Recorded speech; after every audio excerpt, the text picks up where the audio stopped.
शेतकऱ्यांची 48,000 कोटी रुपयांची वीज बिल थकबाकी माफ करणार मुख्यमंत्री देवेंद्र फडणवीस. राज्यातील शेतकऱ्यांना 2 लाख रुपयांपर्यंतची कर्जमाफी दिल्याबद्दल मुख्यमंत्री देवेंद्र फडणवीस यांचा सन्मान. राज्य शासनाने 7.5 हॉर्स पॉवरपर्यंत कृषी पंपाचे वीज बिल माफ केले आहे, परंतु अनेक शेतकऱ्यांच्या नावावर पूर्वीची थकबाकी कायम असल्याने त्यांना नवीन वीज जोडणी घेण्यास अडचणी येत आहेत. यासाठी 48,000 कोटी रुपयांचे पूर्वीचे थकीत वीज बिल माफ करण्याचा निर्णय घेण्यात येणार असल्याची घोषणा मुख्यमंत्री देवेंद्र फडणवीस यांनी केली आहे.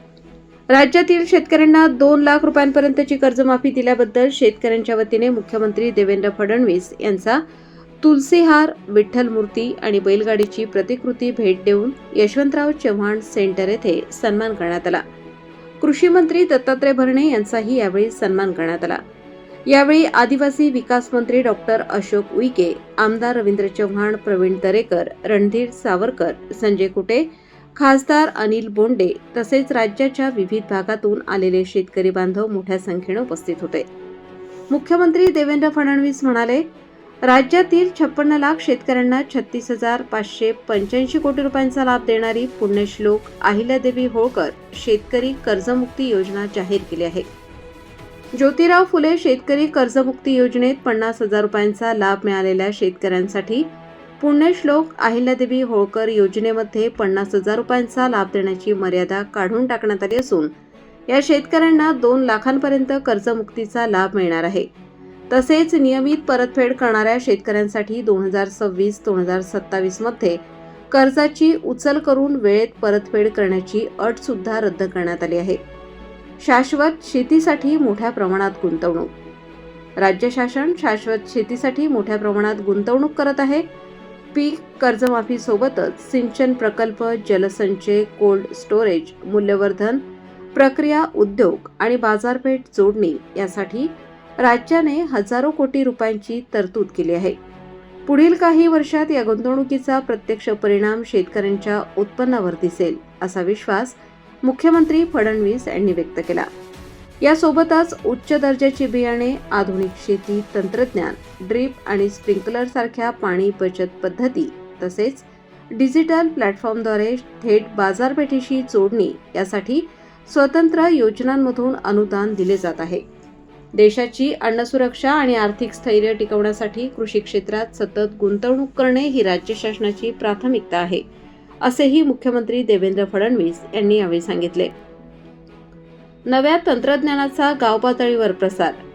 राज्यातील कृषी विश्वविद्यालय, सहकारी संस्था आणि खासगी क्षेत्र यांच्या भागीदारीतून नव्या तंत्रज्ञानाचा गावपातळीवर प्रसार करून शेती अधिक उत्पादनक्षम आणि नफा देणारी करण्याचे ध्येय राज्य शासनाने ठेवले आहे.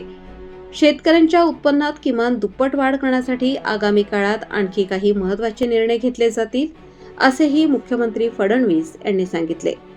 पुढील 5 ते 10 वर्षात योग्य नियोजन आणि केंद्र राज्य सरकारच्या संयुक्त गुंतवणुकीतून शेती क्षेत्र स्वतःच्या पायावर उभे राहील असे नियोजन सुरू आहे. शेती क्षेत्रात केंद्र आणि राज्य सरकारकडून मिळून यावर्षी 95,000 कोटी रुपयांची गुंतवणूक विविध योजनांद्वारे करण्यात येत आहे. नैसर्गिक शेती, जीवामृत यासारख्या प्रयोगांवर भर. शेतीतील उत्पादन खर्च कमी करण्यासाठी इस्रायल फर्टिगेशन आणि पूर्ण ऑटोमेशन असलेले ठिबक सिंचन यासारख्या तंत्रज्ञानाचा आदर्श घेत एआयचा वापर सुरू केला आहे. रासायनिक खतांचा वापर कमी करून जमिनीची सुपीकता टिकवण्यासाठी नैसर्गिक शेती, जीवामृत यासारख्या प्रयोगांवर भर देण्याचे आवाहनही मुख्यमंत्री देवेंद्र फडणवीस यांनी केले. पशुसंवर्धन आणि दुग्ध व्यवसाय विकास विभागाच्या माध्यमातून देशी गायींचे संवर्धन आणि नैसर्गिक शेतीचा प्रसार सुरू आहे. गोमूत्र, शेण, गूळ, हळद इत्यादींच्या मिश्रणातून तयार होणाऱ्या जीवामृतासारख्या उपायांनी कमी खर्चात उत्पादन वाढते आहे. अशा अनेक प्रयोगातून उत्पादन क्षमता वाढवण्याचा प्रयत्न सुरू आहे.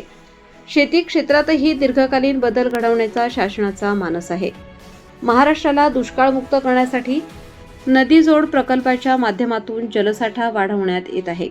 सातारा, सांगली परिसरात दरवर्षी पुराचे पाणी वाहून जाते. वळण बंधाऱ्याच्या माध्यमातून हे पाणी मराठवाड्यात वळवण्याचा प्रयत्न आहे. आपण दुष्काळ पाहिला, परंतु पुढील पिढीला दुष्काळ पाहावा लागणार नाही, असा महाराष्ट्र घडवण्याचा संकल्प करूया, असे आवाहनही मुख्यमंत्री देवेंद्र फडणवीस यांनी केले. यावेळी कृषी मंत्री दत्तात्रय भरणे म्हणाले, राज्य शासनाने शेतकरी हितासाठी अनेक महत्त्वपूर्ण निर्णय घेतले आहेत.